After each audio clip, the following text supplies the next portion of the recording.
Claudette Colvin, The First Stand. In the winter of 1995, Montgomery, Alabama moved according to an unspoken rule book, one that demanded black citizens stand, shift, and surrender space on command. On March 2nd of that year, a 15-year-old girl challenged that order. Her name was Claudette Colvin. Claudette was a student at Booker T. Washington High School, bright and outspoken, steeped in lessons about the Constitution and Black history. That afternoon, she boarded a city bus after school and took a seat. When the driver ordered her to give it up to a white passenger, Claudette refused. She later said she felt the weight of history pressing on her shoulders, of Harriet Tubman, of Sojourner Truth, and she held her ground. The police came. Claudette was dragged from the bus, handcuffed, and taken to jail. She was charged with disturbing the peace, violating segregation laws, and assaulting an officer. She was only 15. This was 9 months before Rosa Parks would make a similar refusal on a Montgomery bus, and that would spark the Montgomery bus boycott and become a defining symbol of the civil rights movement.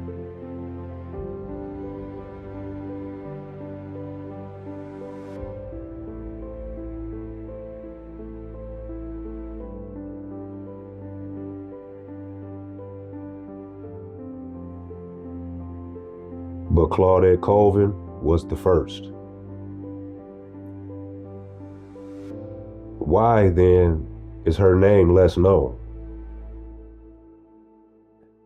Well, at the time, civil rights leaders believed the movement needed a plaintiff the public could not easily dismiss.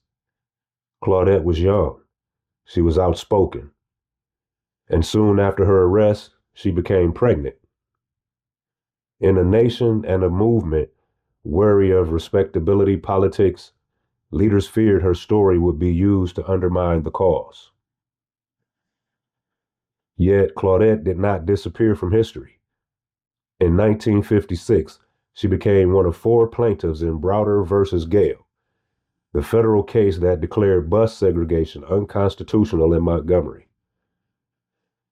Her courage helped dismantle the very system that arrested her. Claudette Colvin's stand was not a rehearsal, it was a declaration. It proved that resilience did not require adulthood, celebrity, or permission. It only required conviction. She spent much of her life outside the spotlight, raising a family and working as a nurse's aide. But history has a way of returning to its first truths. In recent years, Claudette's role has been recognized as foundational, an essential spark at the start of a movement. My mindset was on freedom. All right.